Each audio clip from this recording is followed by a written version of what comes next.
Tres estadounidenses cansados regresaron a casa el lunes por la noche.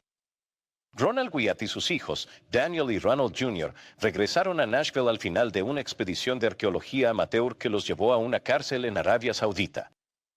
Entraron ilegalmente a Arabia Saudita buscando el sitio del monte Sinaí bíblico. Ronald Wyatt y sus hijos están con nosotros en los estudios de nuestra filial en Nashville, WTVF, para contarnos todo al respecto. Caballeros, buenos días. Buenos días. Señor Wyatt, usted ahí en el medio. Sí, Sus hijos a cada lado. ¿Por qué usted, no sabía que el monte Sinaí estaba en territorio saudita? ¿Por qué pensó que lo era? encontramos algunas partes de carros que se parecían a los carros, encontrados en la tumba de Tutankamón, en el Golfo de Aqaba, al oeste de este Jabal Alas. Encontramos estos a profundidades desde 60 pies hasta 200 pies y a lo largo de aproximadamente 1,5 millas, y, creemos que ese fue el sitio del cruce. Muchas gracias por acompañarnos desde Nashville esta mañana. Bienvenido de nuevo. Gracias. Es bueno estar de regreso. Vamos. Cuando Ron encontró las partes del carro en el Golfo de Aqaba, eso le indicó que el monte Sinaí estaba al otro lado de la orilla. Así que cuando revisó los mapas de vuelo que pudo conseguir, vio un área que parecía estar encerrada en el borde de un antiguo volcán. Y según sus cálculos, llegó a un área de aproximadamente 5,000 acres cuadrados y sabía que eso sin duda sería lo suficientemente grande para hacer el campamento de los israelitas. También vio que había otra pequeña forma de ameba justo al otro lado que pensó que probablemente podría contener el campamento de la multitud mixta que vino con los israelitas, porque se les dijo que no podían quedarse en el campamento. Tenían que quedarse fuera del campamento. Papá intentó conseguir permiso durante 4 años para ir a Arabia Saudita para que probar que ese es el monte Sinaí. Aquí es donde cruzaron toda la historia completa, para contarle a todos la historia entera, y no nos dieron permiso. Y él seguía solicitando y solicitando, pero no lo permitían. Nuestro papá no quería que fuéramos a Arabia Saudita. Estábamos en Jordania, él quería que nos quedáramos en Jordania, solo pasar el rato, teníamos dinero, ir a comer y hacer lo que sea, solo esperarlo. Y le dijimos, no, tú no vas a ir, ya sabes, no podíamos dejar que fuera solo, porque él dijo que iba a cruzar a escondidas pero no quería que fuéramos, ya sabes. Pero básicamente insistimos, vamos a ir, ya sabes, ¿qué vas a hacer? Amarrarnos, obligarnos a quedarnos, o lo que sea. Así que nos dejó ir y, pues, nos colamos allá. Él quería ir a la montaña, quería ver qué había ahí. Y ellos manejaron y estaban pidiendo direcciones. Y le preguntaron a un hombre, bueno, su chofer le estaba preguntando dónde estaba la montaña, y él le dijo, esa es la montaña Musa. La gente que vive ahí le llama la montaña de Moisés. Y supieron que estaban en el lugar correcto. Y lo que Ron vio en ese primer viaje, en ese entonces no había cercas, no había nadie viviendo ahí y él pudo manejar realmente hasta el área sagrada, simplemente entraron y dieron la vuelta y él vio todo.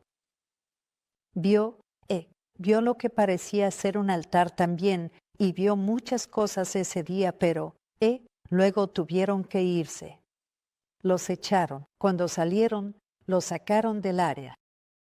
Y entonces, cuando regresaron a la frontera, pensaron que todo iba a estar bien, que solo iban a cruzar la frontera y si los atrapaban, lo que Ron había averiguado era que si te atrapaban ilegalmente ahí, simplemente te sacarían del país.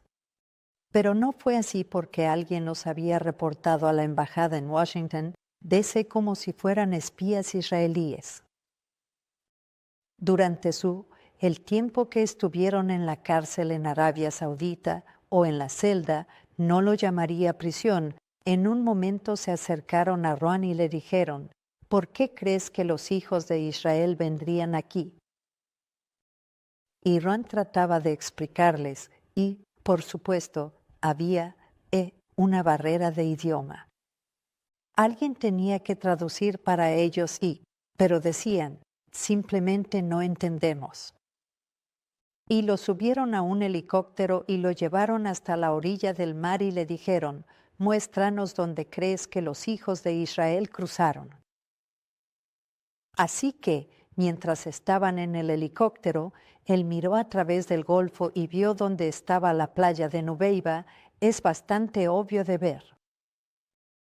Y él dijo, aterricen ahí abajo, ya sabes, justo enfrente, y cuando aterrizaron, justo ahí en la playa había una columna de granito, que se veía muy similar a la que habían encontrado en 1978 en el lado egipcio. Y Ron dijo que cuando salió y miraron esa columna, tenía inscripciones en hebreo arcaico. Y dijo que todos quedaron atónitos y él creía que eso literalmente le salvó la vida porque, en el camino hacia allá, habían volado muy bajo sobre una zona en esas montañas donde literalmente había huesos esparcidos por todas partes y le dijeron a Ron, ya sabes, si no tienes cuidado, aquí es donde podrías terminar. Y no sé si estaban tratando de asustarlo o qué, pero él les creyó lo que dijeron. Sí. Y él cree, sin la menor duda, que encontrar esa columna en la playa le salvó la vida. Una columna de granito que encontramos por primera vez en 1978, y si miras la columna detrás de mí aquí, esta parte estaba tirada en la orilla y, digamos, había sido erosionada considerablemente por el oleaje. Esta es una de un par de columnas gemelas que se colocaron en el sitio de cruce para los Sabiru guiados por Moisés o Musa a través del mar. Ahora bien, la otra está en la orilla opuesta. La inscripción dice que fue erigida por orden del rey Salomón y menciona que el faraón y su ejército fueron ahogados por Dios en las aguas aquí. En marzo de 1985, él regresó y pudo explorar el área libremente. Durante este viaje, él vio todas las cosas que hablaban claramente del hecho de que una gran cantidad de personas había estado allí alguna vez. La característica más grande era lo que Ron creía que era un lago artificial que, aunque ahora está seco, contenía el agua del arroyo que descendía de la montaña. Si miras el área justo al principio del recinto sagrado, verás que en realidad parece que fue creado de esa manera. No parece natural que esto haya sido excavado así. Iván creía que en realidad excavaron un lugar para un lago y alrededor del lago construyeron pozos. Las paredes de esta estructura, estas estructuras redondas y circulares de 18 pies. Las estructuras diametrales se hicieron a partir de piedras grandes.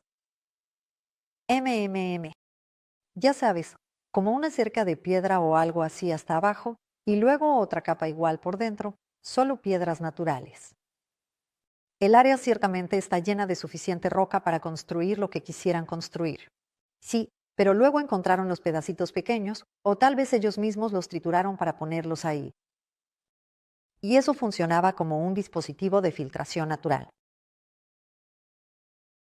Y en este lago hay un desbordamiento que va hacia el norte. Si lo miras más allá de la caseta de vigilancia. Y entonces, cuando el agua bajaba de la montaña. Ya sabes, el arroyo que descendía de la montaña, cuando bajaba y entraba en ese lago. La gente podía sacar agua de ahí. Pero los animales también podían beber de esa agua. Y sabes cómo los animales, cuando están bebiendo, meten sus patas y piernas ahí y beben del agua. Y esto purificaba el agua en estos pozos para la gente. Eso es lo que Ron creía. Si lees el relato bíblico donde Dios le dijo a Moisés, poco después de que llegaron ahí, le dijo que construyera un altar. Y este altar solo se usó una vez, ¿sabes? Y fue cuando Dios hizo su pacto con su pueblo. Este altar iba a recibir muchos sacrificios, y Dios le dijo que lo construyera de piedra. Y dijo, y si lo vas a construir de piedra, hazlo de piedra sin labrar, porque si usas tu herramienta en ella, la has contaminado. Entonces, cuando Ron vio ese altar por primera vez, había una forma de L que parecía ser una cerca, un área cercada con una división en el medio. Había una abertura en un lado y otra abertura justo aquí. Y lo que Ron creía era que los sacrificios se traían aquí y luego se dejaban en el altar. Después la persona se iba. La otra parte en forma de L del altar, cuando la vio, estaba llena de tierra y lo que parecía podría haber sido ceniza. O sea, tierra convertida en ceniza, pero estaba cubierta con piedras sueltas encima. Él dijo que esta era la parte del altar. Dijo que cuando se paró junto a él, le llegaba tal vez a la cintura o un poco más arriba de la cintura. Pero dijo que eso era, según él creía. Ese era el altar donde se hacían los sacrificios, y que la parte del corral era para un sistema ordenado de sacrificios. Los sauditas lo que hicieron fue que removieron toda esa tierra y todo lo demás. Simplemente la sacaron y construyeron otro pequeño muro justo en el medio, solo para que coincidiera con el otro. Te voy a contar sobre un sueño que Ron me dijo que tuvo. Me dijo que Dios le dio un sueño. Y en ese sueño, él estaba en un punto de vista alto, mirando hacia abajo al altar, y vio a alguien ofreciendo los sacrificios en ese altar, y dijo, no sé si era Moisés o Aarón, y que el altar estaban trabajando en el altar largo. Así que sé que Ron creía que era un altar de tierra,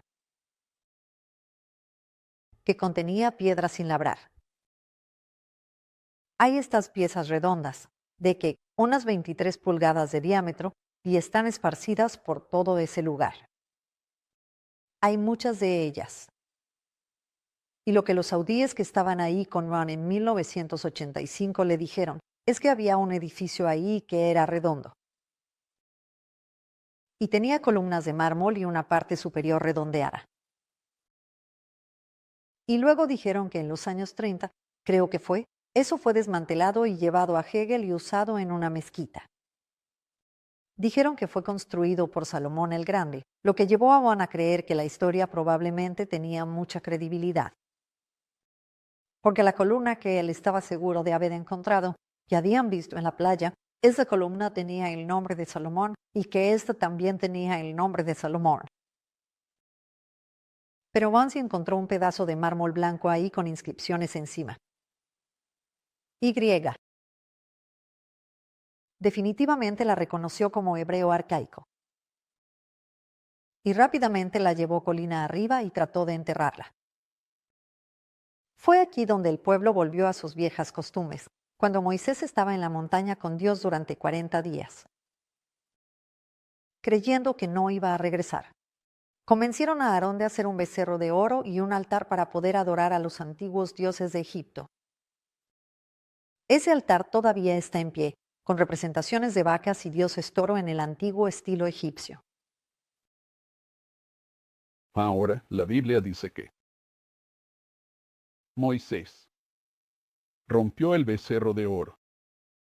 Primero lo quemó y luego lo rompió en pedazos, lo molió hasta hacerlo polvo, lo que llamaríamos polvo de oro, y después lo echó en el agua e hizo que la gente lo bebiera. Bueno, sabemos lo que estuvieron haciendo las personas que tuvieron que beber eso durante los siguientes 4 o 5 días. Ya sabes, porque el metal dentro del sistema digestivo por decirlo así, te mantiene muy ocupado, por el tiempo que sea necesario para sacarlo de ahí. Ahora. Pero encima de la piedra más grande de este altar. Probablemente de 10 por 14 pies, al menos, estoy siendo conservador, hay un lugar donde algo ha sido molido. En la parte superior. Bueno, lo que yo vi y lo que los que estaban conmigo vieron en la parte superior de este altar fue un lugar donde se había molido metal. Sobre esta piedra. Y era aproximadamente de unos 6 pies de largo. No era exacto. ¿Sabes? No es un rectángulo perfecto por la naturaleza de cómo se molió esto. Y aproximadamente de 4 pies de ancho. Y obtuve una lectura de oro muy fuerte justo enfrente de esta piedra. Así que decidí, bueno, debe haber algo encima de esto o detrás.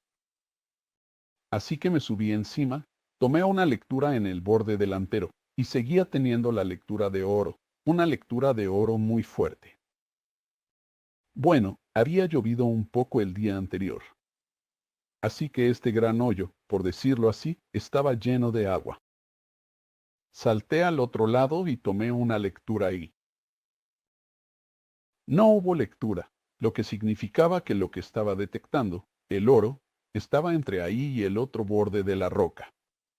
Y lo único que había ahí era ese charco de agua.